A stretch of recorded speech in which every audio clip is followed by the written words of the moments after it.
Hello friend, नमस्कार। मैं आशीष अवस्थी अपने यूट्यूब चैनल शिक्षा पथ में आप सभी का हार्दिक स्वागत एवं अभिनंदन करता हूं। संविधान की आज की इस क्लास में हम आपसे भाग 8 जिसमें कि केंद्र शासित प्रदेश यानी कि यूनियन टेरिटरीज के संबंध में चर्चा की गई है, उसके विषय में विगतवार विस्तृत चर्चा करेंगे। जो भी प्रावधान इससे बन सकते हैं उसके समस्त प्रावधानों के विषय में आपसे चर्चा करेंगे। क्योंकि पिछली क्लास में मैंने आपको हाईकोर्ट पढ़ाने के बाद और उसके बाद अधीनस्थ न्यायालयों को पढ़ाने के बाद जो आपका भाग 6 था राज्य के संबंध में खत्म हो गया था, और आज से भाग 8 क्योंकि भाग 7 को मैंने पहले आपको बताया था कि इसको निरसित यानी कि संविधान से हटा दिया गया है, तो अब हम आज भाग 8 के संबंध में आपसे चर्चा करेंगे। आज की क्लास को मैं थोड़ा जल्दी समाप्त करने का प्रयास करूंगा क्योंकि यहाँ नेटवर्क की प्रॉब्लम चल रही है, इस वजह से थोड़ा जल्दी इसको आज मैं रिकॉर्ड करूंगा। तो चूंकि हमको चर्चा करनी भाग 8 जिसमें केंद्र शासित प्रदेश यानी कि संघ शासित राज्यों के विषय में चर्चा की गई है, और इसका प्रावधान अनुच्छेद 239 से 242 तक किया गया है।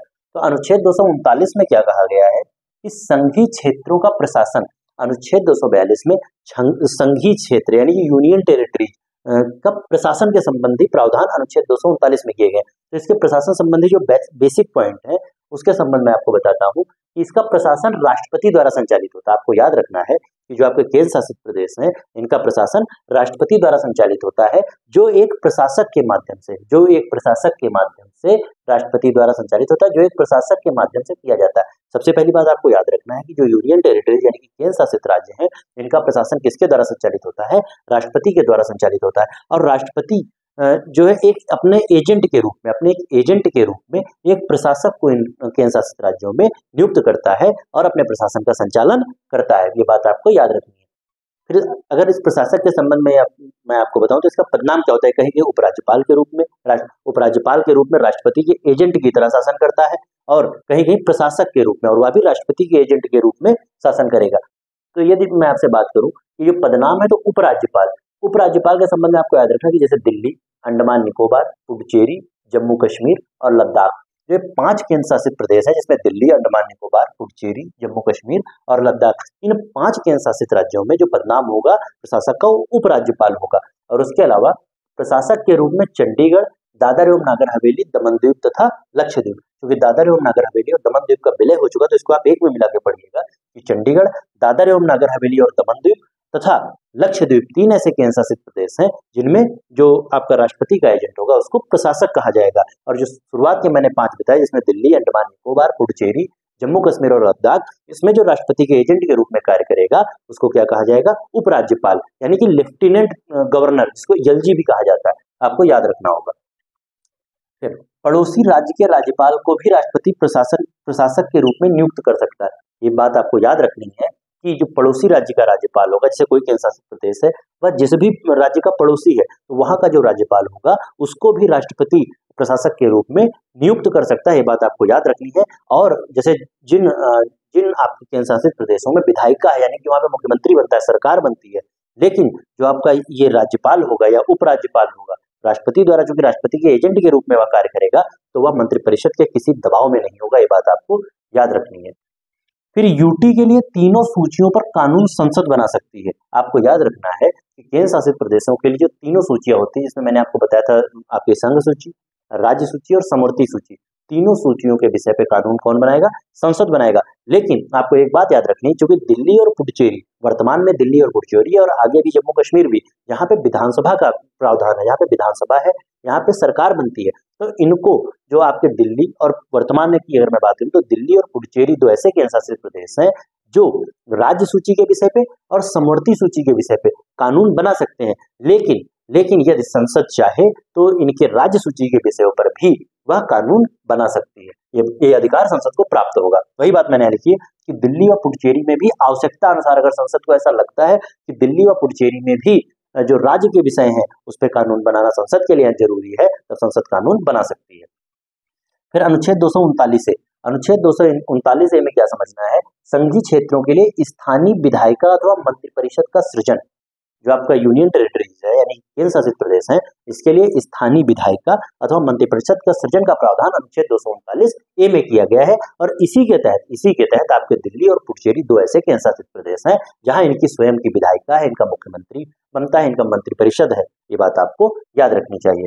फिर बात होती है अनुच्छेद 239 ए, अनुच्छेद 239 ए यह आपके लिए सबसे महत्वपूर्ण अनुच्छेद है इस भाग 8 का, क्योंकि अगर एग्जामिनर ने अभी तक प्रश्न उठाया है तो यहीं से प्रश्न उठाता है कि क्योंकि इसमें दिल्ली से संबंधित विशेष प्रावधान किया गया। जो आपका केंद्र शासित राज्य दिल्ली है उससे संबंधित जो विशेष प्रावधान है वह अनुच्छेद 243 ए के तहत किए गए हैं। अच्छा, इसके संबंध में क्या प्रावधान किए गए उसकी मैंने विस्तृत चर्चा यहाँ पे की है और यहीं से एग्जामिनर प्रश्न उठाता है। पहली चीज तो जो आपका दिल्ली से संबंधित जो विशेष प्रावधान किए गए हैं उसके संबंध में आपको याद रखना है कि 69वें संविधान संशोधन 1991 के द्वारा किए गए।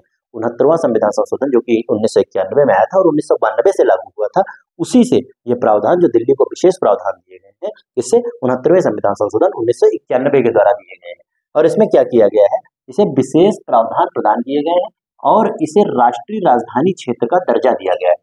दिल्ली को कौन सा दर्जा दिया गया है, राष्ट्रीय राजधानी क्षेत्र का, यानी कि नेशनल कैपिटल रीजन, जिसको शॉर्ट फॉर्म है एनसीआर कहते हैं। तब आपको याद रखना है कि जो 69वां संविधान संशोधन 1991 में आया था इसके तहत दिल्ली को राष्ट्रीय राजधानी क्षेत्र यानी कि एनसीआर का दर्जा दिया गया था। और आपको शायद पता भी होगा कि हमारे उत्तर प्रदेश के 8 जिले एनसीआर में शामिल हैं। फिर एलजी को दिल्ली का प्रशासक नामित किया गया। एलजी यानी कि लेफ्टिनेंट गवर्नर को दिल्ली का प्रशासक नियुक्त किया गया। अगर विधानसभा की क्षमता की बात की जाए, जो आपकी चूंकि जब मैंने आपको वहाँ विधानसभा के संबंध में बढ़ाया था, जहाँ सीटें मैंने आपको बताई थी, वहां भी मैंने आपको यहाँ बताया होगा कि दिल्ली इसकी विधानसभा क्षमता कितनी है, विधानसभा में सदस्यों की क्षमता इसकी 70 है। इसमें कितने विधानसभा सदस्य चुने जाते हैं, 70 सदस्य चुने जाते हैं। अच्छा, यहाँ पे एक एडिशनल फैक्ट ये है कि मंत्री सिर्फ 10%। आपको याद रखना है कि मैंने आपको 91वें संविधान संशोधन 2003 के तहत बताया था कि लोकसभा व राज्य की विधानसभाओं में जो मंत्री होंगे वह कुल सदस्यों का, कुल जो आपके लोकसभा में या विधानसभा में जितने कुल सदस्य होंगे उनका 15% सदस्य मंत्री बन सकते थे। लेकिन दिल्ली के विषय में आपको याद रखना है, इसमें विशेष प्रावधान यह है कि इसमें केवल 10% मंत्री बन सकते हैं। क्योंकि 70 सीटें हैं तो 10% मंत्री का मतलब केवल 7 मंत्री बन सकते हैं और 7 मंत्री में ही मुख्यमंत्री शामिल होता है। ये बात आपको याद रखनी है। तो वही बात मैंने यहाँ पे लिखी है कि विधानसभा की क्षमता 70 सीट है पर मंत्री सिर्फ 10% यानी कि 7, 1 सीएम और 6 अदर मंत्री। तो ये बात आपको याद रखनी है। सीएम की नियुक्ति राष्ट्रपति करेगा। बहुत महत्वपूर्ण फैक्ट है। अगर दिल्ली के संबंध और पुडुचेरी के संबंध दोनों के संबंध में आपसे पूछा जाए कि इनके मुख्यमंत्री की नियुक्ति कौन करेगा, तो राष्ट्रपति करेगा, क्योंकि यह केंद्र शासित राज्य है। अच्छा, आपको जब मैंने राज्यों के संबंध में बताया था वहां मैंने आपको बताया था कि मुख्यमंत्री की नियुक्ति राज्यपाल करता है, लेकिन दिल्ली और पुडुचेरी 2 केंद्र शासित प्रदेश हैं। तो इसमें आपको याद रखना है जो आपके मुख्यमंत्री होंगे, ये तो एक चीज इसमें स्पष्ट है कि जनता द्वारा प्रत्यक्ष रूप से चुने जाएंगे, लेकिन अगर इसकी नियुक्ति की बात की जाएगी तो इसकी नियुक्ति राष्ट्रपति करेगा, ना कि उपराज्यपाल करेगा। और एग्जामिनर आपको उपराज्यपाल देके फंसाएगा, लेकिन आपको फंसना नहीं है। दिल्ली व पुडुचेरी 2 ऐसे केंद्र शासित प्रदेश हैं जहां इनकी स्वयं की विधायिका है और यहाँ चाहे मंत्री की बात की जाए या मुख्यमंत्री, चाहे मुख्यमंत्री की बात या अन्य मंत्रियों की बात की जाए, दोनों की नियुक्ति कौन करेगा, राष्ट्रपति करेगा। आप उपराज्यपाल में मत फंसिएगा, ये बात आप ध्यान रख सकते हैं। फिर राज्य सूची व समवर्ती सूची पर कानून बनाने का अधिकार प्राप्त, जो जहां पे विधायिका है, जिन 2 केंद्र शासित प्रदेशों में, वर्तमान में 2 में है और आगे जम्मू कश्मीर में भी हो जाएगी, तो जिन 2 केंद्र शासित प्रदेश में विधायिका है वहां राज्य सूची और समवर्ती सूची पे कानून बनाने का अधिकार है। राज्य सूची के विषय में आपको याद रखना है कि लोक व्यवस्था, पुलिस व भूमि इनके अधिकार क्षेत्र में नहीं आएगा। राज्य सूची के 3 विषय, लोक व्यवस्था, पुलिस और भूमि, 3 ऐसे विषय हैं जो कि राज्य सूची के हैं, लेकिन केंद्र शासित प्रदेशों को इन पर कानून बनाने का अधिकार प्राप्त नहीं है। इन पे कानून कौन बनाएगा, संसद बनाएगा। इसीलिए आपको याद रखना है कि जो दिल्ली पुलिस है वह केंद्र सरकार के अधीन आती है। किसके अधीन आती है, भारत सरकार के गृह मंत्रालय के अधीन आती है। ये बात आपको याद रखनी है, क्योंकि यहाँ स्पष्ट लिखा गया है कि राज्य सूची के 3 विषय, लोक व्यवस्था, पुलिस और भूमि को छोड़कर राज्य सूची के अन्य विषयों व समवर्ती सूची के विषयों पर जो आपके केंद्र शासित प्रदेश की विधायिका है इनको कानून बनाने की शक्ति प्राप्त है। फिर अनुच्छेद 239 ए बी, संवैधानिक तंत्र की विफलता से संबंधित प्रावधान। अनुच्छेद 239 ए बी में क्या कहा गया है कि संवैधानिक तंत्र की विफलता से संबंधित प्रावधान, यदि किसी केंद्र शासित प्रदेश का संवैधानिक तंत्र विफल हो जाता है, उस स्थिति में सेम वही प्रावधान लागू होंगे जो राज्य के संबंध में लागू होते थे कि अनुच्छेद 356 के तहत राष्ट्रपति वहां राष्ट्रपति शासन लगा देगा। फिर अनुच्छेद 239 बी, विधायिका की अनुपस्थिति में प्रशासक को अध्यादेश जारी करने की शक्ति। जैसे दो राज्यों में विधायक, 2 केंद्र शासित प्रदेशों में विधायिका मैंने आपको बताई है, तो यदि इनकी विधानसभा होगी जिसका सत्र नहीं चल रहा है और कोई ऐसा कानून तात्कालिक आवश्यकता है, तो वही प्रावधान चाहे राष्ट्रपति की बात करें चाहे राज्यपाल की बात करें, जैसे उनके प्रावधान थे, मैंने आपको बताया था अनुच्छेद 223 के तहत था, राष्ट्रपति को इस बात का प्रावधान कि वह अध्यादेश जारी कर सकता था। 213 के तहत राज्यपाल को इस बात का प्रावधान अधिकार था कि वह अध्यादेश जारी कर सकता था। और वही बात अनुच्छेद 239B के संबंध में यहाँ लिखी गई है कि यदि विधायिका की अनुपस्थिति है, यानी कि राज्य विधानसभा का सत्र नहीं चल रहा है, केंद्र शासित प्रदेश की विधानसभा का सत्र नहीं चल रहा है, उस स्थिति में जो यहाँ का प्रशासक होगा, उसको आपका जो अध्यादेश है इसको जारी करने की शक्ति होगी, यानी कि अस्थायी कानून जारी करने की शक्ति होगी। और इसकी भी समयावधि वही 6 माह प्लस 6 सप्ताह होगी। अध्यादेश के संबंध में मैंने आपको तीनों जगह पे बहुत स्पष्ट बता दिया। फिर अनुच्छेद 240 यूटी के यहाँ मैंने विनिमय लिख दिया है, विनिमय नहीं विनियम, ये आपको याद रखना है कि यूटी के विनियम बनाने की राष्ट्रपति की शक्ति। कहने का मतलब ये है अनुच्छेद 240 के तहत इस बात का प्रावधान किया गया है कि जो आपके केंद्र शासित राज्य है, इनके जो नियम बनाने की शक्ति किसके पास होगी? राष्ट्रपति के पास होगी। और खासकर उन 2 राज्यों को छोड़ के जिनमें विधानसभा है, उनको छोड़ के, विधानसभा वाले राज्यों को छोड़ के जो बाकी शेष आपके केंद्र शासित राज्य हैं, उस पर कानून बनाने की शक्ति राष्ट्रपति की होगी। लेकिन मैं आपको एक बात और यहाँ पे स्पष्ट कर देता हूँ कि विधानसभा वाले राज्यों में राज्य की मंत्रिपरिषद को अपने संबंधित कानून बनाने की शक्ति प्राप्त है, लेकिन इसकी शक्ति राष्ट्रपति और संसद से ऊपर नहीं, कहने का मतलब असीमित नहीं है। यदि राष्ट्रपति और संसद चाहे तो इनके विषय में भी वह कानून बनाने की शक्ति रखता है। फिर अनुच्छेद 241, पिछली क्लास में मैंने आपको बताया था कि यूटी के लिए हाईकोर्ट, यानी कि संघ शासित प्रदेशों के लिए हाईकोर्ट की स्थापना का प्रावधान अनुच्छेद 241 में किया गया, जिसमें मैंने आपको बताया था कि दिल्ली में अपना हाईकोर्ट है और साथ ही साथ जम्मू कश्मीर और लद्दाख का एक हाईकोर्ट है। इस बात को आपको याद रखना चाहिए। फिर मैंने इधर लिया है यूटी व प्रशासक। ये चूंकि मैं इसके संबंध में आपको बताया दे रहा हूँ, यहाँ से प्रश्न उठ सकता है क्योंकि ये बदलते रहते हैं, इसके संबंध में आपको अपडेट रहना चाहिए हमेशा। तो मैं क्योंकि यहाँ पे समय बच रहा था तो इसके लिए मैंने इसको शामिल कर लिया है। तो इसके जो आपके केंद्र शासित प्रदेश है, इसके प्रशासक के संबंध में मैं आपको बता दे रहा हूँ। जैसा पहला मैंने लिखा अंडमान निकोबार। अंडमान निकोबार के वर्तमान में जो एलजी का मतलब लेफ्टिनेंट यानी कि उपराज्यपाल कौन है? Admiral DK Joshi. आपको याद रखना है अंडमान निकोबार के कौन है? Admiral DK Joshi. और ये कौन है?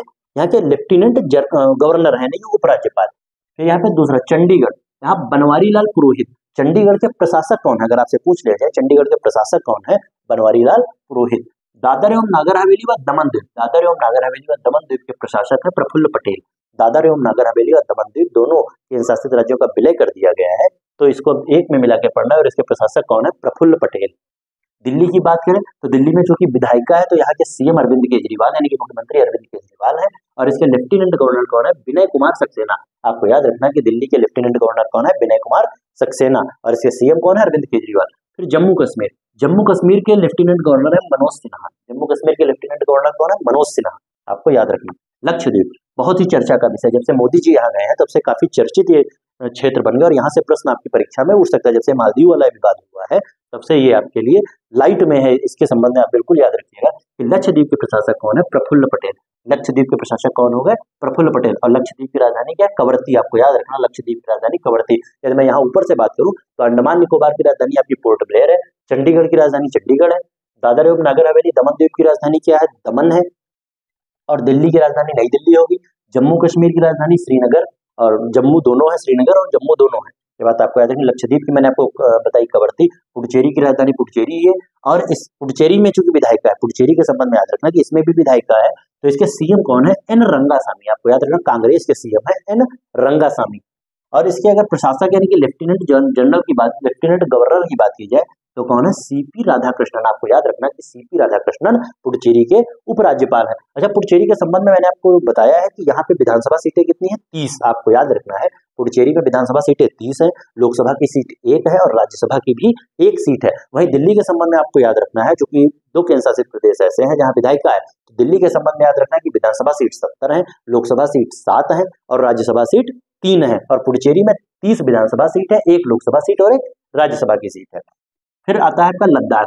लद्दाख में इसके जो आपके उपराज्यपाल है ब्रिगेडियर बीडी मिश्रा। लद्दाख में उपराज्यपाल कौन है? ब्रिगेडियर, जो मैंने आपको बताया ब्रिगेडियर बीडी मिश्रा। आपको याद रखना। और लद्दाख की राजधानी क्या है? लेह। तो मेरे हिसाब से भाग 8 जो कि केंद्र शासित प्रदेश के संबंध में था, मैंने आपको विगतवार यहाँ पे विस्तृत बता दिया है। और अगर आपको इतना तैयार है तो आपकी परीक्षा में बनने वाला कोई प्रश्न इससे बाहर नहीं जाएगा। फिलहाल आज की क्लास को मैं यहीं पे समाप्त करूंगा। बहुत बहुत धन्यवाद। नमस्कार।